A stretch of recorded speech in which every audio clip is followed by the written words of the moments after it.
Stone Genge, how is it, mate? Not much, just in the gym. Look, mate, I'm just wondering if you're in the area. I'm stuck for a lift. I need to go to Rover Road to do a HITZ program. Would you be able to pick me up? Yeah, I can sort you out. Actually, I've just finished an L grade myself. And I've just been doing a little workout too, so I'm just refueling. So once the system is replenished and back up and running, I'll come and scoop you up, yeah? Yeah, I'll see you soon. Now, he is going to be a sweaty little beast. So let's chill that whip. There we go. That's a bit of cake, that. Right. Oh, it's nice and cool in here. Let's go and scoop up the big lad.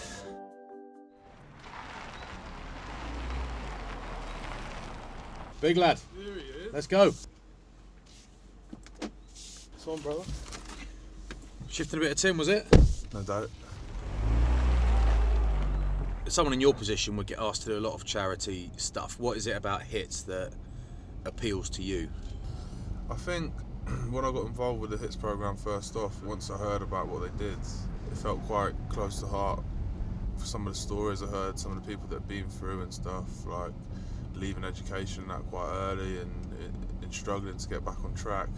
I just really wanted to help out, to be honest, and met some of the people involved, and I just thought to myself I could really benefit some of these young adults who are struggling to get back in training and work, and especially on the rugby side of things as well, because obviously the qualities that rugby brings through in people shines through in this HITZ program. Rugby's the vehicle, but actually it's about giving kids, young adults, confidence about getting them out there and getting them in education or getting them jobs, isn't it? Yeah, don't get me wrong, like, I don't think these kids are all going to become professional rugby players. Like, you might get the odd few, but it's not the point, is it? Yeah, it's not the point at all. It's like using rugby to do so, and this HITZ Foundation is getting people back in employment or back in education. When you were younger, you've been described as a kid who, you know, was sort of going down the wrong track or whatever the expression is, and actually rugby found you, or you found rugby and it saved you. Was there anything around for you boys when you were young? Nah, nothing really. I mean, we had like individual mentors, but once you got kicked out of school, there was no really going back and saying, like, can I just see the mentor? Do you know what I mean? Like, they just wanted you nowhere near there. Stop throwing toilet roll on the ceilings. Like, you just had sticks though, didn't it? Yeah. It's perfect.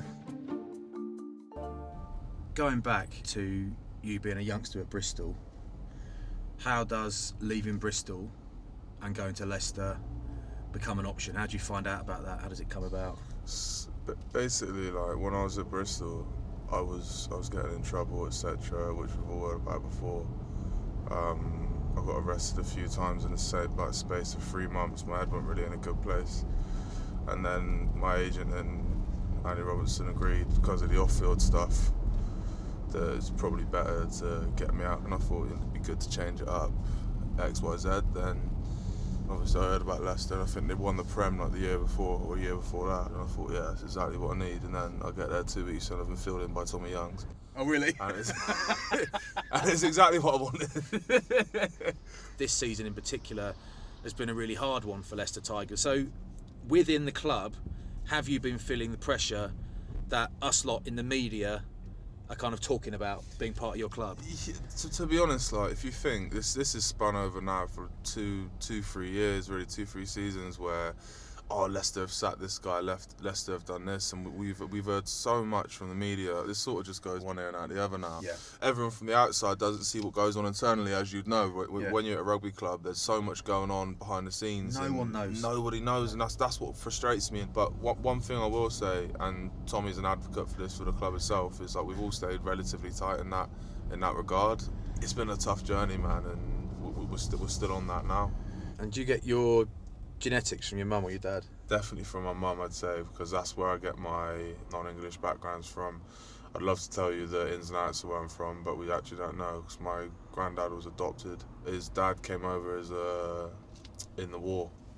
Obviously got his mum pregnant. I never really met his mum, and then went back over to America. So it stems from over in America, and we don't really know all of it. We've done some digging in that, and I've got like an ancestry kit. Quite nervous to do it, to be honest. Are you? Like, yeah. I don't know, imagine it comes back and like... It's boring. Yeah, it's real boring.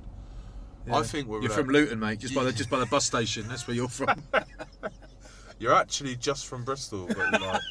So you went on a holiday with Jack Noel and Henry Slade, didn't you? Yeah. Very difficult one, because You're obviously, you know, a young, athletic man, big man, in great shape. But you picked two blokes to go on a holiday with who look better in no clothes than almost anyone else in England. Did you think about that? I didn't think about it until you mentioned that. Thanks for bringing that up. Nah, I actually been getting abused on Instagram. Have you? Yeah, Nosy put this picture up of us, and I think, actually, yeah, definitely, I was breathing out when the picture was taken, and I look like I'm pregnant.